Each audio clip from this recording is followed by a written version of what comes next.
Alright, Shalom. This is going to be a short lesson on the works of the flesh. It's going to be a series of lessons on what's contained in that Galatians 5:19 through 21.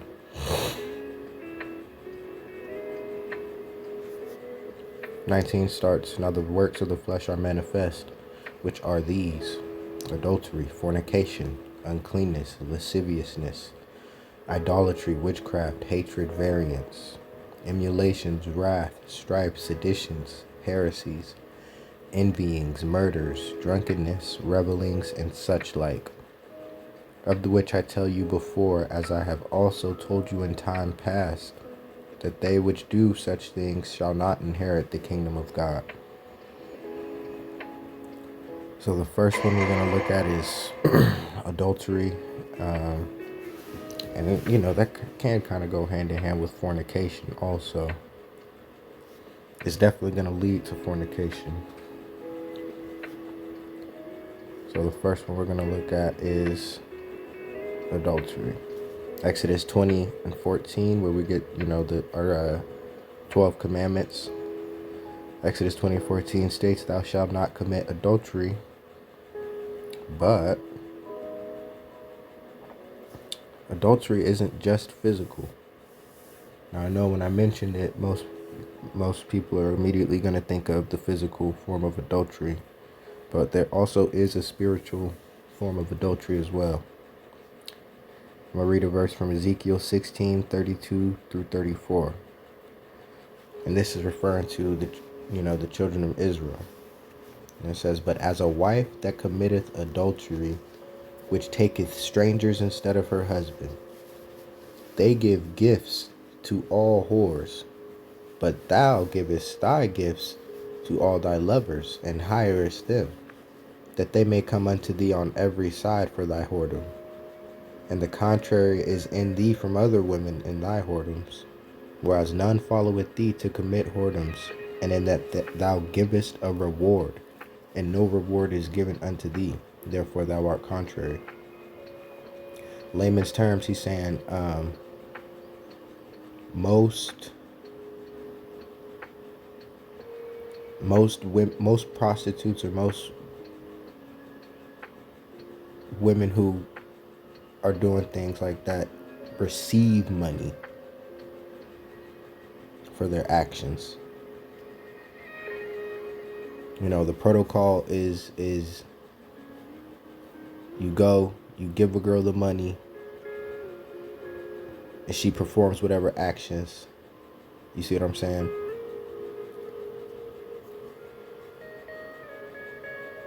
But the Most High is saying that we're on the contrary of that. We're backwards. So it's like people basically don't even want us. People don't want us. People don't accept us. And it says, "Whereas none followeth thee to commit whoredoms." Nobody's following after what we do to commit our whoredoms. We follow after everything that all the nations do, and commit whoredoms after the nations. It says, "In that thou givest a reward, and no reward is given unto thee."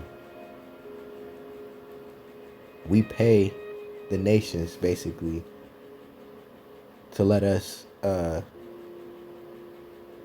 worship their gods and stuff like that. Let us commit adultery spiritually with them, when that's usually not how it goes. People usually have to bribe you to get you to come do something against the law. But that's just a verse, that's showing how it can be both physical and spiritual. And we're going to go into that a little bit more. Physical, Matthew 5:28. "But I say unto you, that whosoever looketh on a woman to lust after her hath committed adultery with her already in his heart." Matthew 5:32. "But I say unto you, that whosoever shall put away his wife, saving for the cause of fornication, and causeth her to commit adultery, and whosoever shall marry her that is divorced committeth adultery." Spiritual fornication. Like we just read in Ezekiel, how we go to the how we none followeth us to commit our whoredoms, and we give a reward, and none is given to us. That's the same way we spiritually commit adultery. Exodus 20:3 says, "Thou shalt have no other gods before me. Thou shalt not make unto thee any graven image or any likeness of anything that is in heaven above, or that is in the earth beneath, or that is in the water under the earth. Thou shalt not bow down thyself to them, nor serve them. For I, the Lord thy God, am a jealous God, visiting the iniquity of the fathers upon the children unto the third and fourth generation of them that hate me. Thou shalt not bow down thyself to them, nor serve them. For I, the Lord thy God, am a jealous God." So when we go down and bow down to other gods and serve other gods, we're committing spiritual adultery as well as, idolatry. Spiritual adultery, I guess, could be categorized as idolatry. Right? So there's definitely two types of adulteries that's out there permeating the world. There's a physical and there's a spiritual. Physical is something that's always constantly in our face, and you can see that. Spiritual is something that's a little bit more behind the scenes. Something you're gonna have to know and do research and study about to get an understanding of what's going on in that realm. Beware of these that may lead to physical lust and adultery. Music videos. And I'm not putting up no examples for any of these because, like I said, I'm not going to potentially lead anybody into lust or adultery. But you got to think, in those music videos, most of them females up there shaking ass and wearing all the skimpy outfits and stuff like that. How many of those you think are in relationships?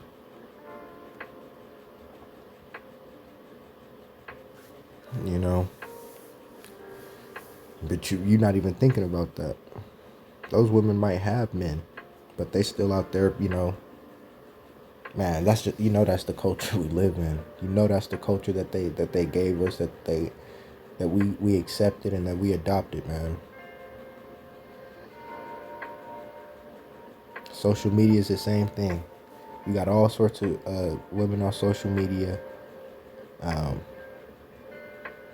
wearing close to nothing, doing anything to get attention on there. And you get to looking, and that's going to lead you to physical lust, man.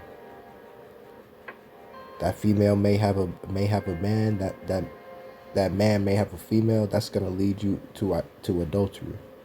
The moment you get to looking at these women, I'm telling you, it's like the longer you look at them, the more you can sense how they're persuading you to go against the law of the Most High. So music videos and music go hand in hand. They talk about the same stuff. If you listen to the music, it's going to talk about adultery. It's going to talk about lust. It's going to talk about satisfying that flesh. TV and movies, same difference.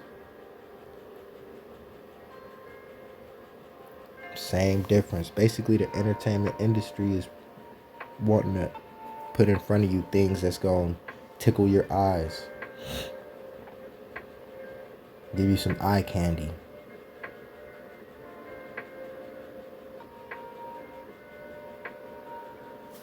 You know what I mean? But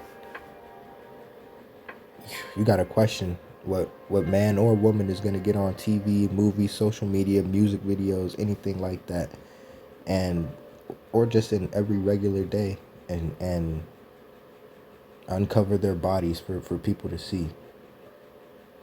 Just wanton, that's the culture we live in. I put there at the bottom, we have to guard our eyes and our ears from physical lust and adultery.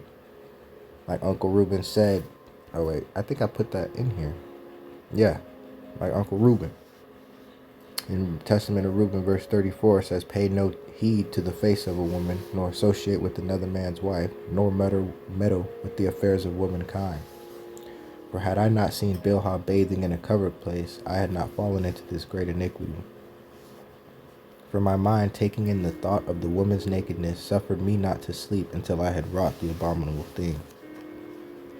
For while Jacob our father had gone to Isaac his father, while we were in Eder, near to Ephrath in Bethlehem, Bilhah became drunk and was asleep uncovered in her chamber." Right? So, music videos, social medias, TV and music, movies and music are going to open some doors to physical lust and adultery that, from my experience, may be hard to close.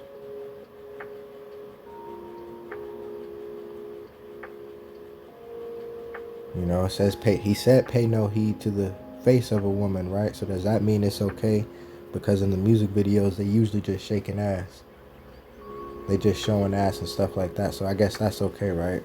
Wrong. Let's not open any doors that could lead us down this slippery slope of physical lust and adultery. Let's not open no doors. Let's walk in the singleness of heart and the singleness of mind after the fear of the Lord. Right? Beware of these that may lead to spiritual adultery, adopting cultures, love of the world, love of a woman, and a slave mentality. Now I put adopting cultures and a slave mentality. I'm gonna put those to coincide, because for us as black people growing, or in the Americas and South America and wherever we may be, we usually adopt the cultures of the places that where we are, or places that we desire, or things that we things like that. But that's dangerous. That goes with the slave mentality, because we think we think our culture is black culture. And I have to do a video on this, I guess, but black culture isn't anything that you should be proud of. Because first of all, you're not a black person. So what is black culture, and you're not a black person?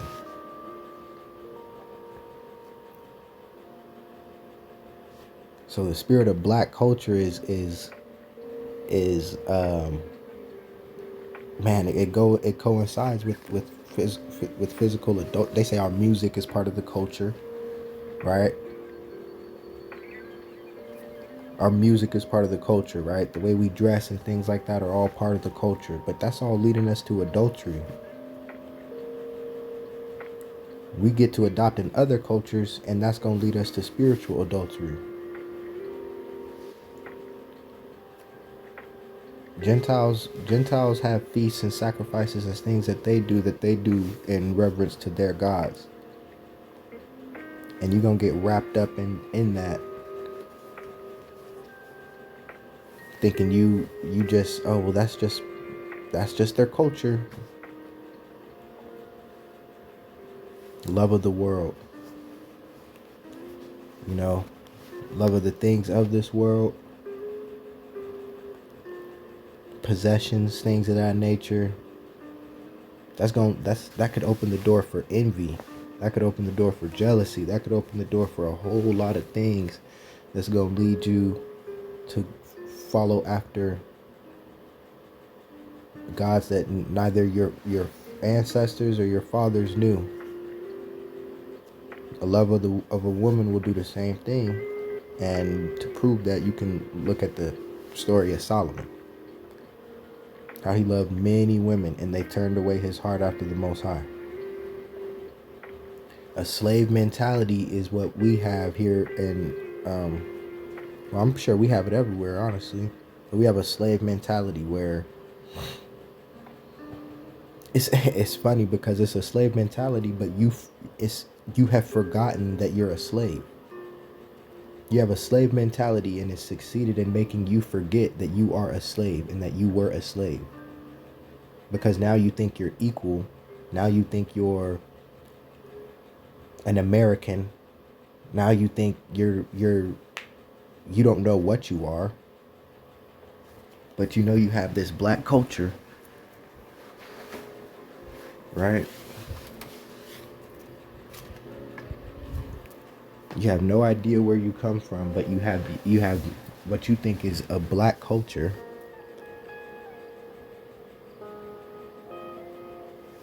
And the church, what isn't the church part of our culture, honestly, too? That slave mentality, we forget what happened with us. Well, it's not that even that we forget, we don't study what happened to us during slavery. There are reasons that man, it's like threefold. But there's reasons the church is the way that it is. It's helped coddle this slave mentality. Not a victim mentality, a slave mentality, to where you have forgotten that you're a slave. And then forgetting that you are a slave, it's led you further into slavery in Egypt, in Babylon. But get like this, the further into the slavery you get, you think you're becoming more and more free. Because now you can, you could rise up and become the president of the United States. So how could we still be slaves, right? I'm here to say, on the contrary, man. The same way we adopt these cultures because we have no culture of our own due to slavery, it's the same way we run to these nations and to these gods at a whim. We don't understand nothing. We don't understand we don't understand the nations around us. We don't understand the cultures around us, and we don't understand us. But every nation understands us. We were like an experiment. We were like the guinea pig experiments, where you take a guinea pig and you put them in a cage or a maze or something and observe them, give them treats, give them incentives, do this and that, observe them, see how fast they can make it through the maze or whatever. That's what they've done to Israel. You think these people don't know you inside and out? 400 plus years of slavery, then years of studying you and experimenting on you, killing your children, controlling you, manipulating you. You think these people don't know you? But yet you serve after their gods. You love to adopt their cultures. And it's just something that everybody needs to wake up to. It's just a spirit of sleep.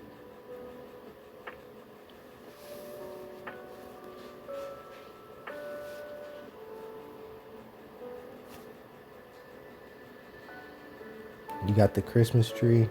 You got the wreath. All right. So this is a prime example, man.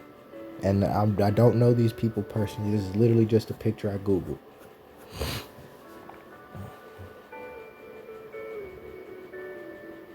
But they don't know nothing behind the symbolism of what they're doing.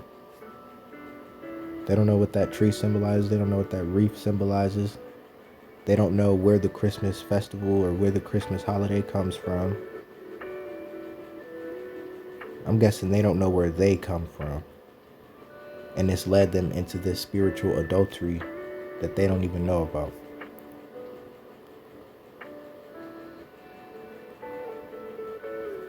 So I'm going to end it by saying,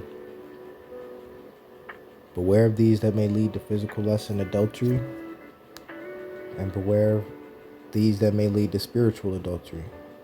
If there's some other stuff I might be missing, just, throw it in the comments. But I say unto you that whosoever looketh on a woman to lust after her hath committed adultery with her already in his heart. And thou shalt have no other gods before me. It's twofold on that adultery. It's spiritual and it's physical.